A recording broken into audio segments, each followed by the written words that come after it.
Hey, what's going on, gang? This is Nate on the Stone. Welcome back to my channel and welcome to the 40th episode of The Rolling Stone, which is really amazing when you sit down and think about it. Thank you for sticking with me we have over 100 videos now on this channel, and I want to thank you all just briefly before we start for sticking with me and giving me a chance here with this channel. And now that all the mushy-gushy stuff is out of the way, as short as it was, let's get down to brass tacks. The first story that we have to talk about on this episode is the biggest thing that happened this past week, the gun rights rally in Richmond, Virginia. So to provide just a little bit of backstory, last year, 2019, the Democrats flipped the legislature in Virginia, both houses, okay? So for the first time in 26 years, Democrats have control of the Virginia legislature. That was a big deal. And since they already had the governorship with Governor Blackface Northam, you remember him, he's the one who last year we found out through some high school yearbooks that he had decided that it was a great idea to actually dress in blackface a couple of times, joining an exclusive club of world leaders and politicians who think that blackface, it's no big deal. With one of the biggest representatives of this exclusive club being Canadian Prime Minister Justin Trudeau. As Mark Stein says, he is the leader of the global Al Jolson impersonators. Mommy! And if you got that joke, kudos to you. But anyway, last year, after the Democrats flipped the Virginia legislature, Governor Northam said that now they were actually going to pass gun control measures. Now, some of the measures that have been proposed and are making their way through the legislature to the governor's desk as we speak. Some of these laws called, for example, banning the most common rifles used in the U.S., by expanding the definition of assault rifle, banning magazines that can hold over 10 rounds, forbidding people convicted of misdemeanor assault charges from owning a gun, rationing handgun purchases to one a month, red flag laws. I mean, just flying in the face of the Second Amendment. Because, for example, if you are a law-abiding citizen, the government has no business telling you how many handguns you can buy within a, set amount of time. The government has no business telling you that. The government has no business telling manufacturers or, detailing how many rounds of ammo can go into a magazine, okay? Because you can bet that, people in the National Guard and things like that, they're going to have magazines that have more than you. And just on the face of it, there's no reason why the government should be even mandating these things. Well, no, we'll get to that at the end, okay? So, in response to these laws flying in the face of the Second Amendment, many people in Virginia, many conservatives in Virginia, they actually decided to take a page out of the leftist handbook. As you probably know by now, sanctuary cities are now, unfortunately, part of the terrain here in America, geographically and politically. Sanctuary cities, sanctuary counties, where local and county officials say that they will not enforce federal law against illegal immigrants. Or illegal immigration. So if you're an illegal immigrant and you get to, say, Los Angeles or New York, you are in a safe zone because local officials are not going to enforce federal laws against illegal immigration. You're basically there and you're safe. So conservatives, people on the right in Virginia said, hey, why don't we do the same thing but with the Second Amendment? How about we declare ourselves to be Second Amendment sanctuaries? And they did. And this was huge. The vast majority of Virginia now is actually one giant Second Amendment sanctuary. So just to throw out some numbers, 85 out of 95 counties, 10 out of 38 independent cities, and 19 towns declare themselves to be Second Amendment sanctuaries. Beautiful to see. Now, in response to this, Governor Northam, he floated the idea that he might actually send out the National Guard to enforce these laws once they made their way through the legislature and he signed them. He said, okay, you can't do that. You can't just declare yourselves to be a Second Amendment sanctuary. You won't enforce these laws. Local officials won't enforce these laws. I'm going to send the National Guard and we will make you obey. We will compel you to obey. And in answer to that, the gun rights rally happened this past week on MLK Day, okay? Now, this rally was really interesting because, as so many people were very quick to point out on the day of the rally, many of the ralliers, 22,000 of them were armed with rifles of different sorts, etc., okay? So they came armed. Many people said that they were armed to the teeth. Okay, and it was honestly, the left was spinning this as somehow scary. This was, an implicit threat. Honestly, I thought that it was beautiful. The founding fathers would have thought that it was beautiful. It was a wonderful reminder that the people are the final check against the government. Okay, because honestly, if you think about it, if the left did not think that the people were the final check on government, right? Because we've heard it. Well, what good is the Second Amendment today, right? Are you going to go up against the U.S. Army or the National Guard? Ha! Bunch of, you common people, you farmers and hunters and people in the rural areas, you wouldn't stand a chance against them. Well, if that's true, then how could 22,000 basically rural hicks be a threat against them, right? It was a wonderful admission by the left, who said that it was threatening and that it implied violence. It was a wonderful admission on their part that no, the people are the final check against the government. And it was a reminder to them that the people are the final check against the government and government power, something that would have just warmed the hearts of all the founding fathers, okay? But the wonderful thing about it, because again, the left, while it was warning everyone that, oh my gosh, neo-Nazis could be here, white supremacists could be here, there could be violence, there could be blood in the streets, people, they were secretly wanting there to be violence. They wanted to have videos of people just shooting off their guns, really almost a massacre. That's what they were hoping for. They were hoping for a massacre so that they could go onto their blogs, onto their websites, onto their papers, onto their channels, onto their news platforms, etc., and say, Second Amendment defenders are nutsos. And it is in everybody's best interests to have them disarmed and have these laws passed so that we can all stay safe. That didn't happen. There was no violence. There was one arrest. One arrest, okay? I believe that it was a 22-year-old woman who was wearing a bandana over her face, and she was finally arrested after the police told her several times that, hey, no masks allowed, okay? She was the only arrest.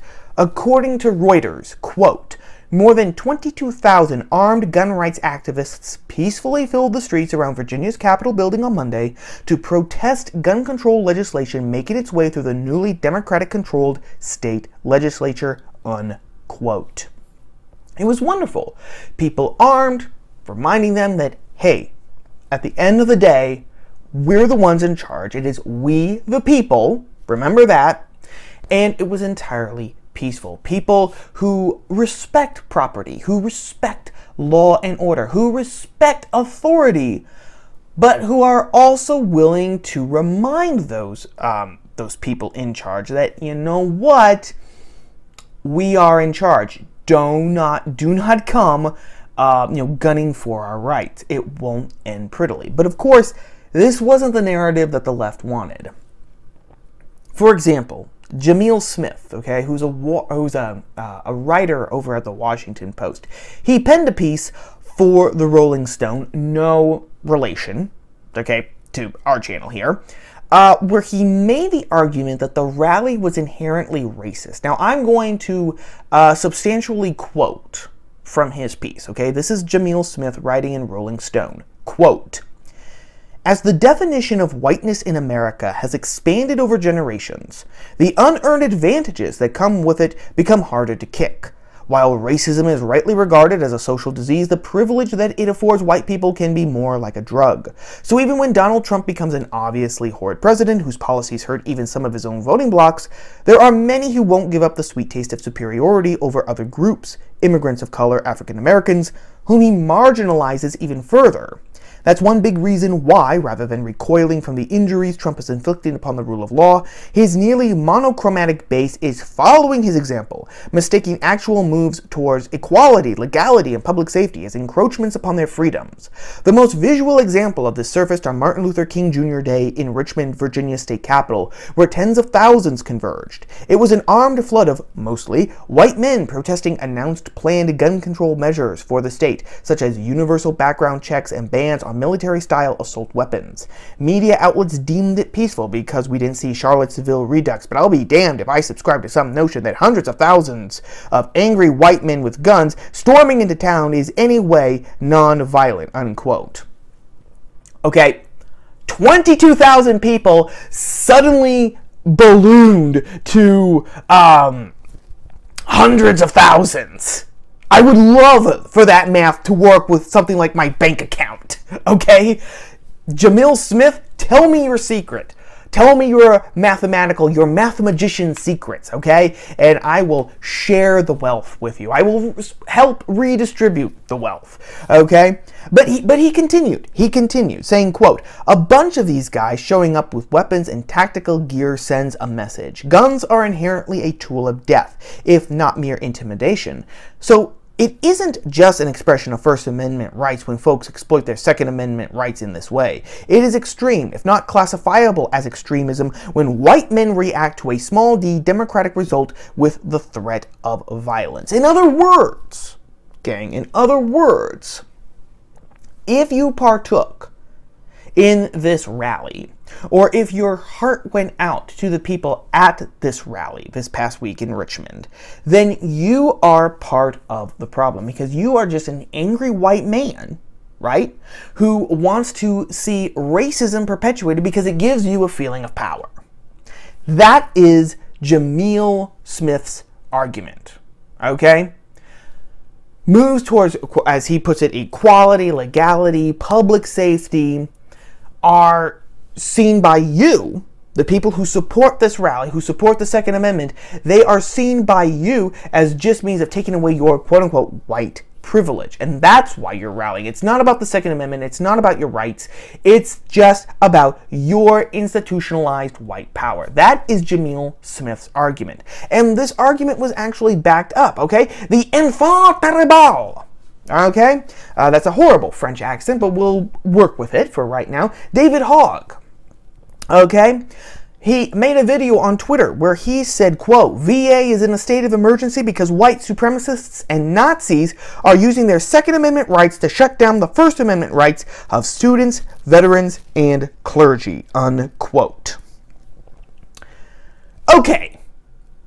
There are several things to say, because those are the common themes. The people at this rally, they were suppressing people's First Amendment rights by exploiting their Second Amendment rights.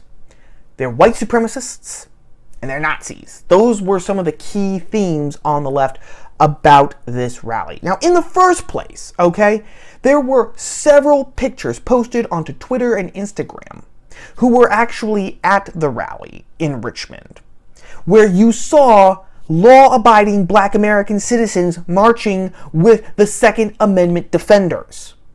Okay?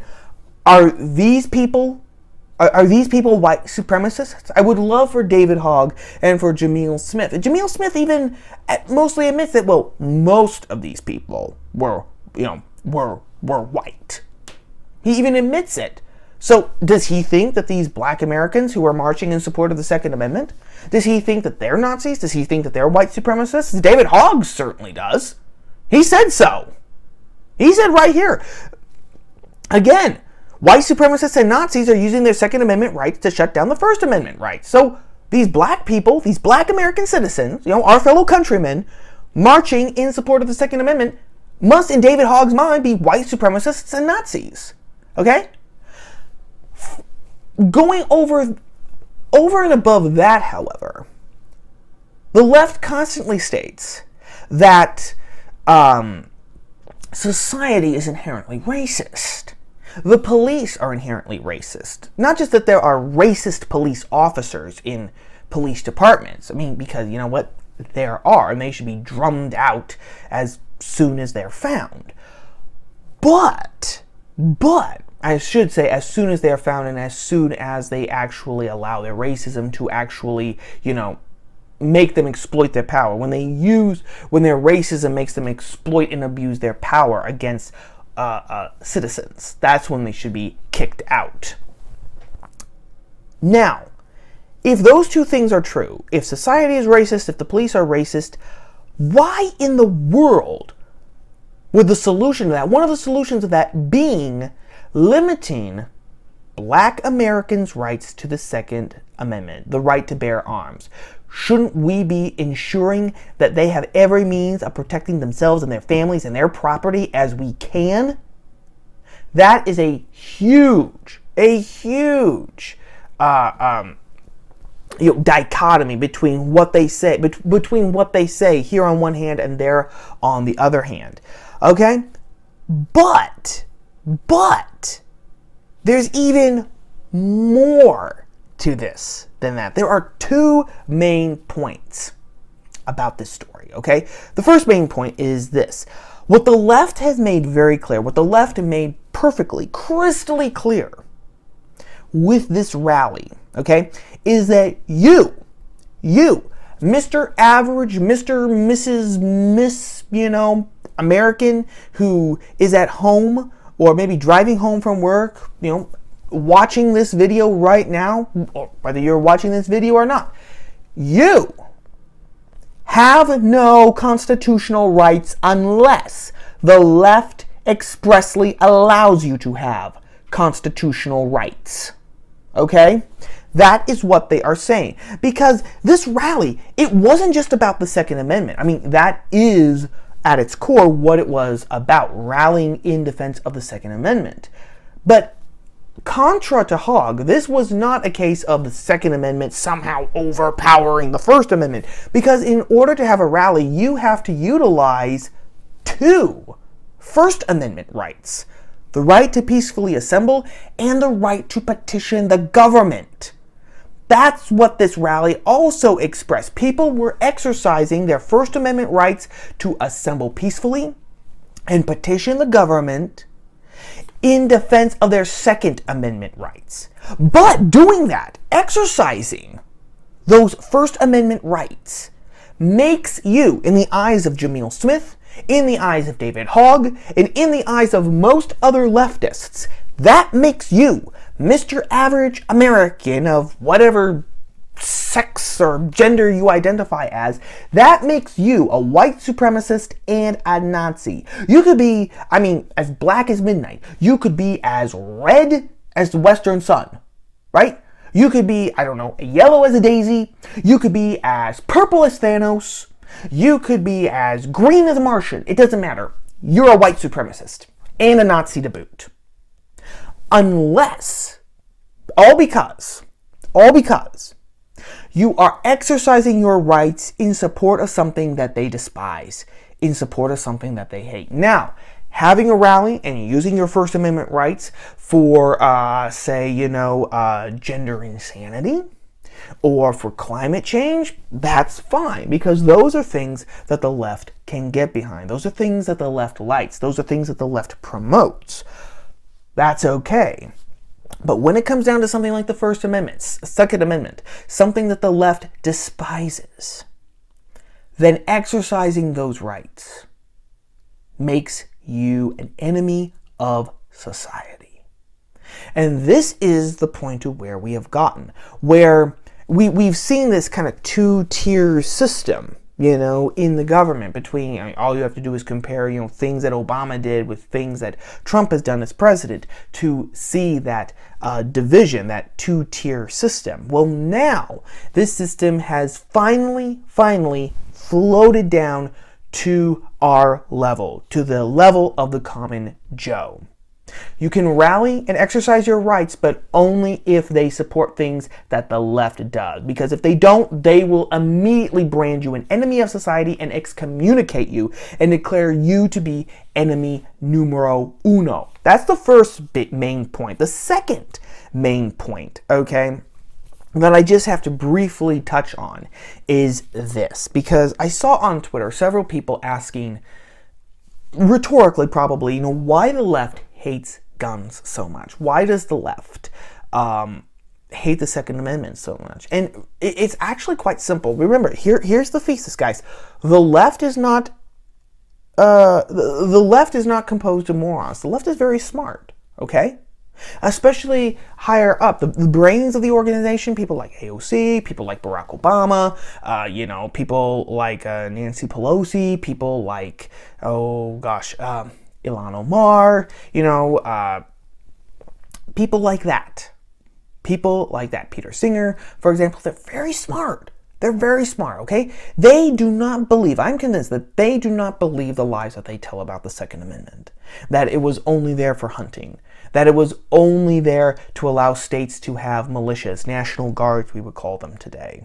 That it only applies to muskets because the Founding Fathers were such dolts that they never imagined that there would actually be advancements in firearm technology. They don't believe any of that tripe. They don't believe that garbage. That's for their followers, okay? That's for other people to believe because they are constantly force-fed this narrative.